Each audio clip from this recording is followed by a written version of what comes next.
오늘 한 해를 마무리하면서 2010년대를 끝내면서 2020년대를 살아가게 됩니다. 혹시 나실 때 연도가 20세기였던 우리 귀한 식구들에게 2020년대를 산다라고 하는 것이 은혜라고 하는 것을 믿으십니까? 2020년대를 산다라고 하는 것이 은혜 중에 은혜라고 하는 것이 믿어지십니까? 2020년대를 여는 내년도가 2020년입니다. 2020이라고 하는 그 숫자가 상징성이 굉장히 커서 나라들마다 국방 2020, 교육 2020, 선진국 2020, 나라마다 다 2020년대는 마치 뭐가 싹 바뀔 것처럼 그렇게 계획을 세우고 있는데, 과연 우리의 10년 가운데 진정 우리가 바라는 2020년대의 영적 지도는 어떤 것입니까? 제일 성도들이 좋아하는 단어 중에 하나가 단연 은혜일 것입니다. 은혜 많이 받으시기를 주의 이름으로 축복합니다. 다 아멘 하시잖아요. 은혜 받으시라고 하면 다들 좋아합니다. 또 마땅히 할 말이 없을 때 하나님의 은혜입니다, 이렇게 말하기도 하고, 한 해를 마무리하면서 어떤 성공 앞에서 내가 열심히 뛰었더니 이렇게 왔습니다, 내가 수고해서 이 자리에 섰습니다, 이렇게 말하는 사람은 아마 한 명도 못 봤을 겁니다. 다 예수 믿는 사람이라면 그렇게 말하면 교만하다라고 하는 느낌이 들어서 억지로는 아니지만 나의 나된 것은 은혜입니다, 이렇게 말하곤 하지요. 그런데 이 은혜라고 하는 말이 그렇게 좋은 말인데, 이 세상 사람들과 그리고 교회 안에서 사용되는 단어 중에서 가장 차이가 많은 단어가 이 은혜가 아닐까 한번 생각해 봅니다. 세상 사람들은 은혜를 입었다라고 말하고 은혜를 베푼다라고 말합니다. 은혜를 베푼다라고 하는 말은 내가 많이 가져서, 내가 능력이 있어서 부족한 사람들한테 이렇게 나누어 준다라고 하는 개념이 있고, 은혜를 입었다라고 하는 말은 나는 약하지만 후광이, 뒷배경이 센 사람이 나의 든든한 배경이 되어줘서, 그래서 이 세상 살아갈 때 불편함 없이 산다, 그래서 은혜를 입었다라고 쓰죠. 그런데 예수쟁이들에게 은혜는 과연 어떤 의미입니까? 단순하게 소원이 성취되고 사업이 성공하고 건강하게 살고 부자가 되고 합격하고 승진하고 심지어는 마음에 흥이 일어나는 것, 이것이 은혜입니까? 무엇이 은혜입니까?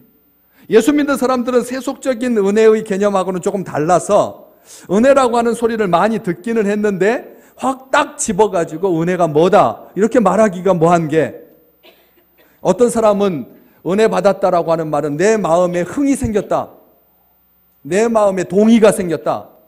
세상 살아갈 때는 말이 들어와가지고 내 영혼을 뒤흔들지는 않았는데 설교 말씀 들을 때 내 영혼이 각성되고 내가 결심하게 되고, 그래서 그것을 은혜 받았다, 막 감정적으로 영적으로 동의가 된다, 이런 정도로 은혜를 생각하거나, 또 한때는 신비한 영적 체험을 했을 때 은혜라고 생각했습니다. 보통 때는 잘 몰랐는데 어느 날 기도하다가 내 마음이 굉장히 뜨거워지는 듯한 느낌을 받게 되고, 그래서 몸이 훨씬 더 가벼워지고 그리고 영적으로 충만해지고 하는 이 신비한 체험을 은혜다라고 생각한다는 거죠. 그런데 교회마다, 교인들마다, 교단마다, 대륙마다 믿음의 사람들 가운데서도 이 은혜에 대한 생각이 천차만별이라고 하는 것을 알 수가 있습니다. 얼마나 많은 사람들이 은혜에 대해서 다 다르게 생각하는지.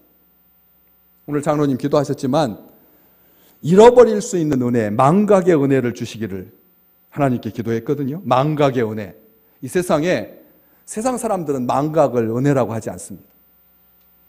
잊어버릴 수 있다라고 하는 것이 은혜라고 하는 것을 예수 믿는 사람들만 알고 있는 것이죠. 만약 우리가 그 세월호가 가라앉은 그 기억을 매 해마다 매 달마다 그 해가 그때 어간이 되면 마치 생채기처럼 영원히 쑤셔댄다면 아마 우리는 살지 못할 것입니다. 언젠가는 다 잊혀지는 것이죠. 그렇기 때문에 은혜라고 하는 생각이 그렇게 많은데 성경에서는 이 은혜에 대해서 어떻게 말하고 있습니까? 모두 다 구약과 신약 할 것 없이 다 은혜라고 번역을 하고 있을까요?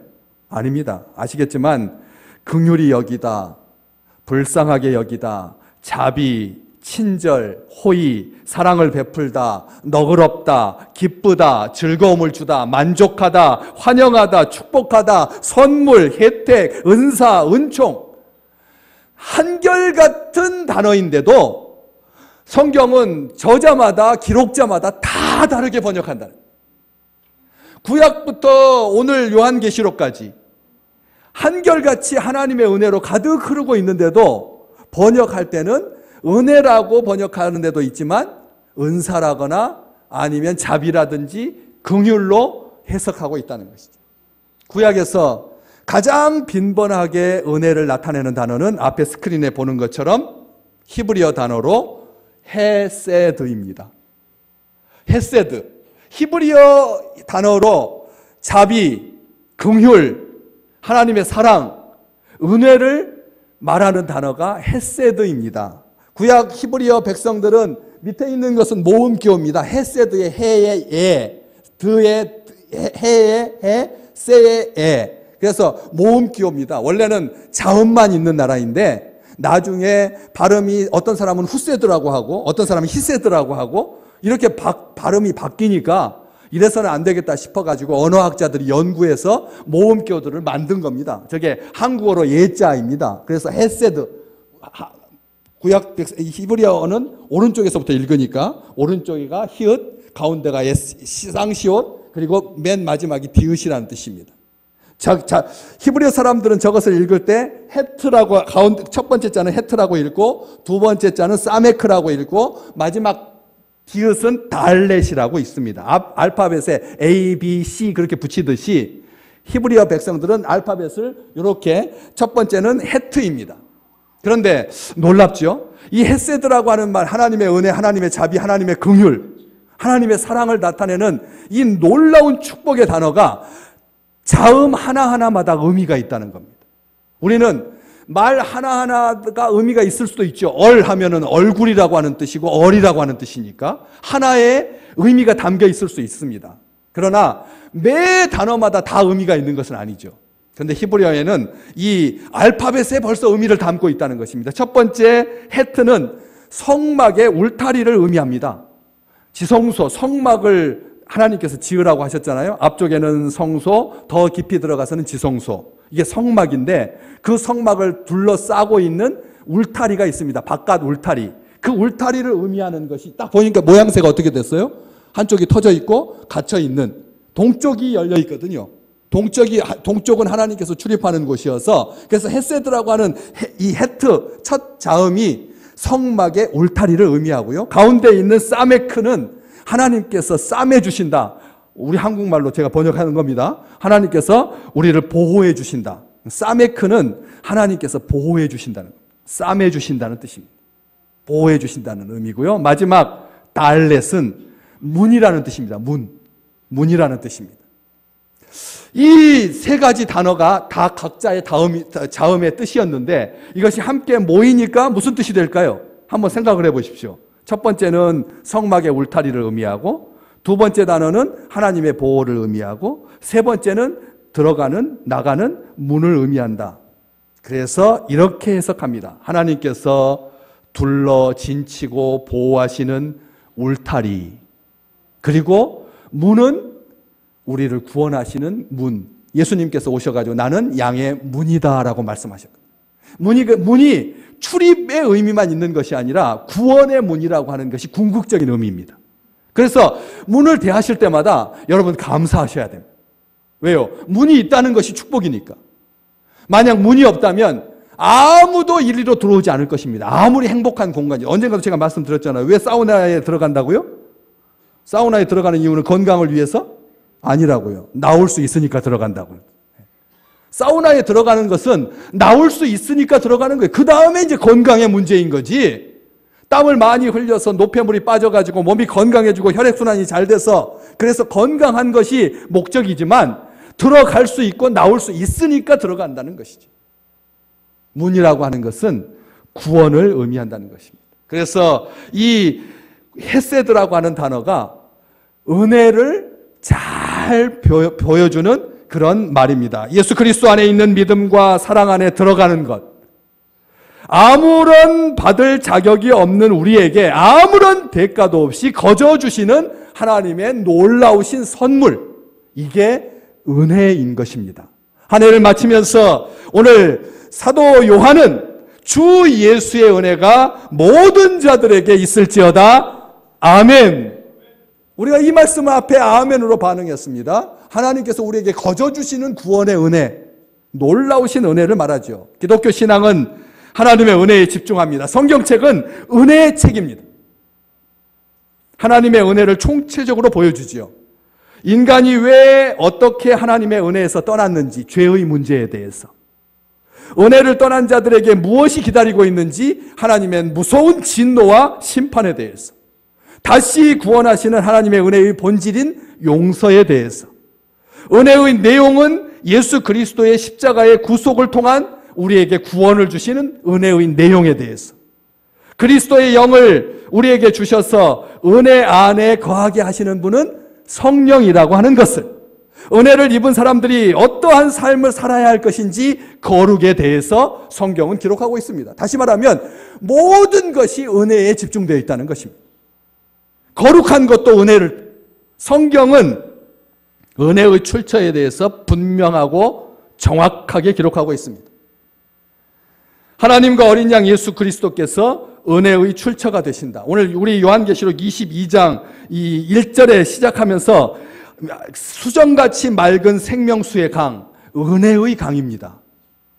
은혜의 강을 말하는 것입니다. 은혜의 기원은 독생하신 아들까지 아끼지 아니하시고 우리에게 보내주신 하나님에게 기원하고 있습니다. 하나님께서 사랑하신다라고 하는 것, 그리고 우리를 위해서 십자가에서 생명을 치르신 주 예수 그리스도로 말미암아서 은혜를 입었다는 것, 이것에 대해서 성경은 타협하지 않습니다. 예수 그리스도로 말미암는 은혜, 오늘 주 예수의 은혜, 이렇게 기록되어 있는데, 요한계시록을 쓴 이 요한은 요한복음에서 1장 17절에서 율법은 모세로 말미암아 주어진 것이요 은혜와 진리는 예수 그리스도로 말미암았다, 이렇게 썼습니다. 율법은 모세를 통해서 주셨고 은혜와 진리는 예수님으로부터 받았다. 은혜의 출처가 예수 그리스도라고 분명하게 말하고 있는 것입니다.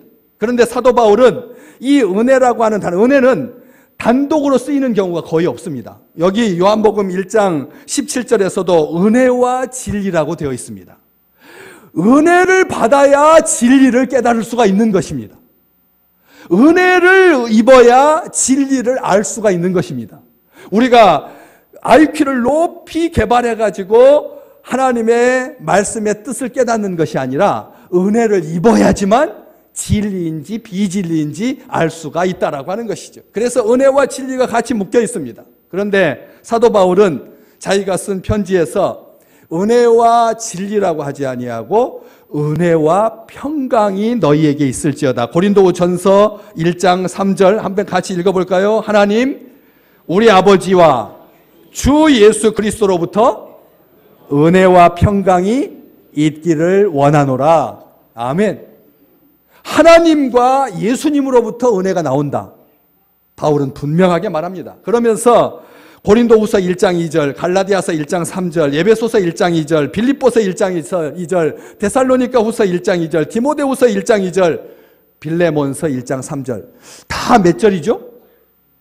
1장 2절. 1장 1절은 뭐라고 되어 있느냐면 아시아에 흩어져 있는 믿음의 성도들에게, 그 다음에 2절 하나님의 은혜가 하나님과 예수 그리스도로 말미암는 은혜와 평강이 너희에게 있을지어다. 그래서 다 2절 2절입니다. 빌레몬서만 1장 3절이고 고린도전서도 1장 3절이고 거기에 바울은 은혜와 평강이 있을지어다. 평강은 은혜 받는 사람들의 특징입니다. 우리의 마음의 평안은 은혜 받았다라고 하는 증거라는 것이죠. 마음에 평강이 없는 사람은 은혜 받지 못하고 은혜 받은 사람은 마음에 평안이 넘치게 되는 것입니다. 이 세상에 공짜는 없습니다. 최선을 다해야 합니다. 하늘은 스스로 돕는 자를 돕습니다. 이 말들 우리가 너무 잘 쓰는 말입니다. 이 세상에 공짜는 없다. 최선을 다해라. 하늘은 스스로 돕는 자를 돕는다. 이런 말과 속담은 대가를 지불해야 자신이 구한 것을 얻을 수 있다라고 하는 교훈이 담겨 있습니다. 그래서 우리는 일과 땀과 노력과 행동의 가치를 두죠. 이것이 세상의 윤리입니다. 건강한 윤리이고 바람직한 윤리이고 훌륭한 윤리입니다. 일한 대로 먹는다. 그래서 사도 바울은 일만 만드는 자가 되지 마라. 일하지 않는 자는 먹지도 마라. 바울도 분명하게 말했습니다. 이게 세상의 가치이고 또 믿음의 사람들도 그렇게 살아야 합니다. 그러나 이것이 문제점이 하나가 있는데 이것을 하나님과의 관계에다가 적용하게 되면 문제가 발생하게 되고 그것은 하나님을 모독하는 것입니다. 이 세상에서는 수고해야지만 얻습니다. 이 세상에서는 공짜가 없습니다. 이 세상에서는 스스로 돕는 자를 하늘이 도와줍니다. 노력해야 얻을 수 있습니다. 이게 세상의 법칙입니다. 그러나 이것을 하나님에게다가 적용하면 하나님을 우습게 여기는 것이 됩니다. 왜? 하나님은 우리를 대하실 때 우리의 노력과 열심과 의지를, 윤리의식을 기준으로 하지 않기 때문에 그렇습니다. 넉넉고 앉아있는 사람에게 복 주시겠다는 말 아닙니다. 빈둥거리는 사람, 놀고 먹는 사람을 옹호하려고 하는 뜻이 아닙니다. 하나님은 우리에게 은혜를 주시는데 세속적인 가치관으로 우리에게 은혜의 기준으로 삼지 않는다는 것이죠. 삭개오 어떻습니까? 삭개오가 뽕나무, 옛날 성경의 번역에, 새 번역은 돌감람나무, 돌무화과나무에 올라가서 예수님을 보려고 했죠. 예수님께서 삭개오 보고 뭐라고 하죠? 속히 내려오라. 내가 오늘 너의 집에 유해야 하겠다. 우리 주님의 은혜가 삭개오에게 쏟아집니다.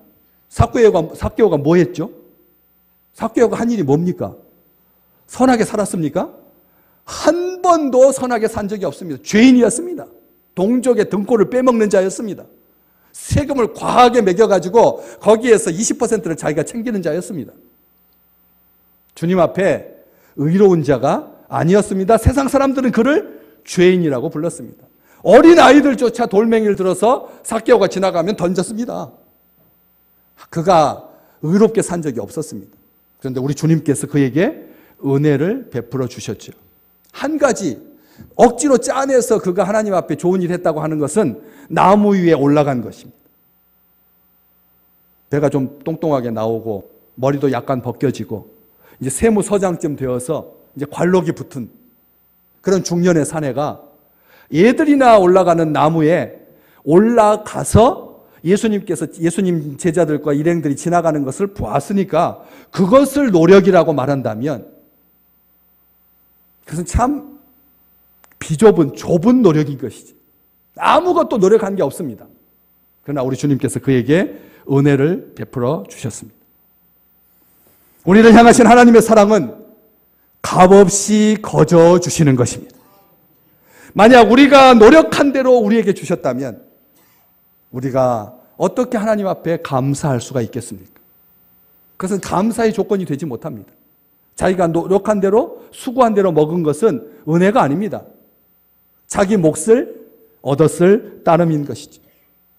우리에게 주시는 모든 하나님의 복은 어떤 대가를 지불했기 때문이 아니라고 하는 것을 우리는 고백합니다. 로마서 3장 24절 함께 같이 읽어볼까요? 그리스도 예수 안에 있는 속량으로 말미암아 하나님의 은혜로 값없이 의롭다 하심을 얻은 자 되었다고 사도 바울은 말하고 있습니다.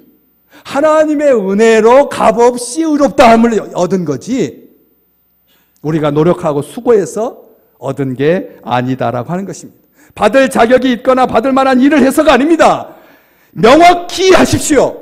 오직 하나님의 은혜로 구원을 받고 하늘의 복과 땅의 복을 누리는 것이지, 영생을 누리는 것이지, 우리가 노력해서 우리의 행위대로 했다면 우리는 하나님의 은혜 가운데 있을 수가 없는 사람들입니다. 시편 103편 10절 말씀, 개정판 성경이 아니라 옛 번역, 개혁판으로 이렇게 실어놨습니다. 같이 한번 읽어볼까요? 하나님은 우리의 죄에 따라 다루지 아니하며 우리의 허물을 따라 갚지 아니하신다. 아멘. 우리가 하나님께서 우리의 죄를 따라서 우리를 다루신다면, 우리의 허물을 따라서 갚으신다면 우리가 어찌 하나님의 은혜를 입을 수가 있겠습니까?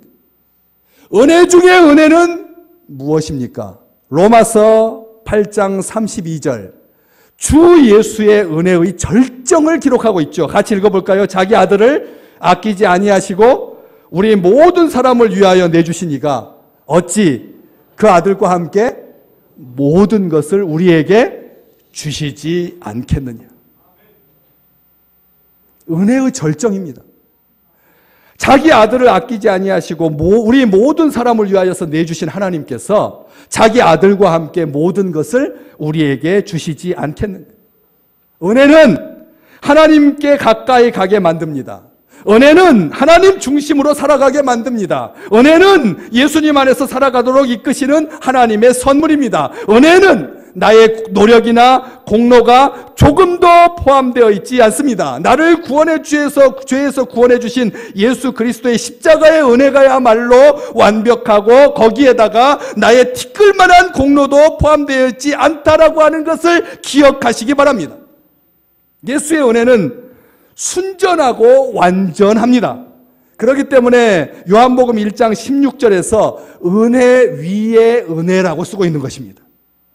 구약시대 때 은혜는 은혜이고 신약 백성들 예수 그리스도로 말미암는 은혜는 이 은혜 위에 은혜입니다. 이 말은 은혜 위에다가 은혜가 포개어졌다는 뜻도 분명히 됩니다. 덧입혀 두 겹으로 은혜 위에 은혜가 있다라고 하는 뜻도 되지만 이 위에라고 하는 말은 헬라어에서 대신한다는 뜻입니다. 다시 말하면 은혜를 대신하는 은혜라는 뜻입니다.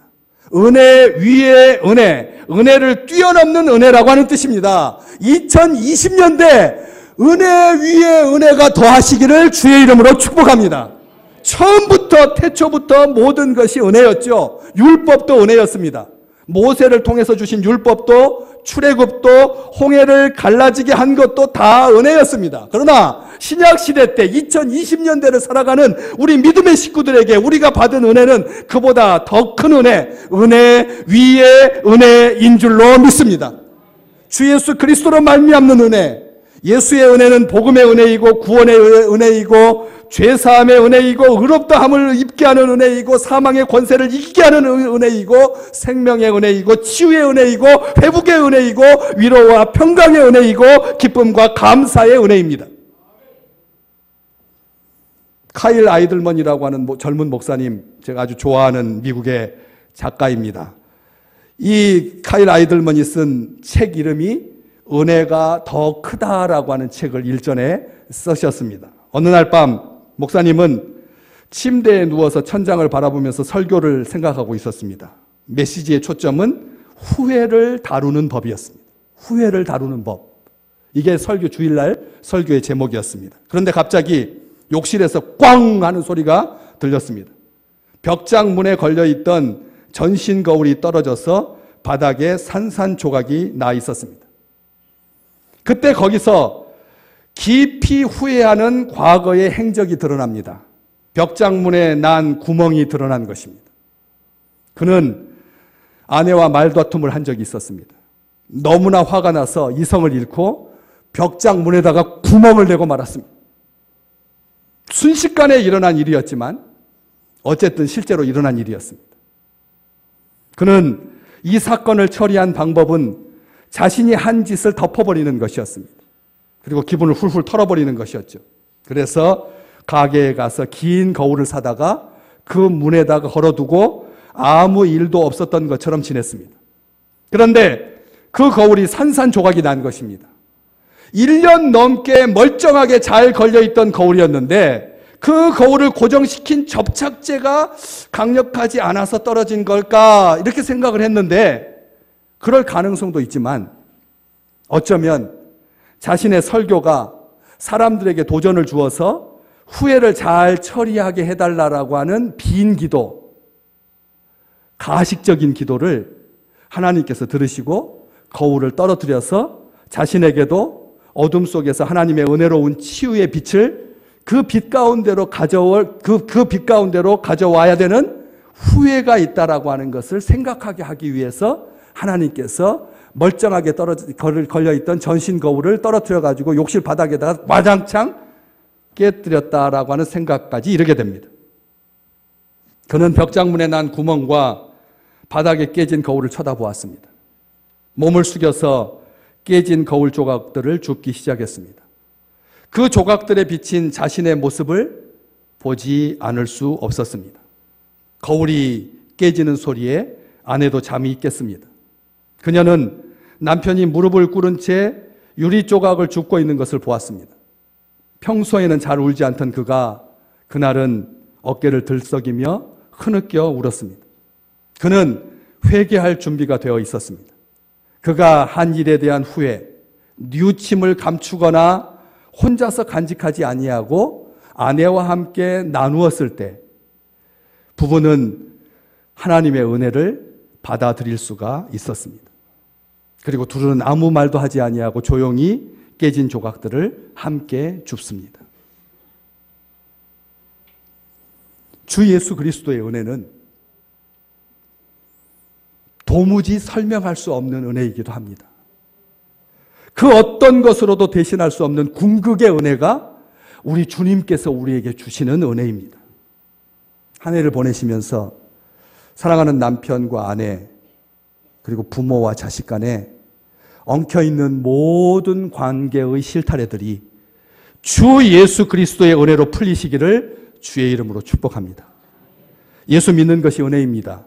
건강도 은혜입니다. 승진도 은혜입니다. 행복한 것도 은혜입니다. 평화도 은혜입니다. 그러나 믿음의 사람들은 헤아릴 수 없는 은혜, 즉 망각도 은혜입니다.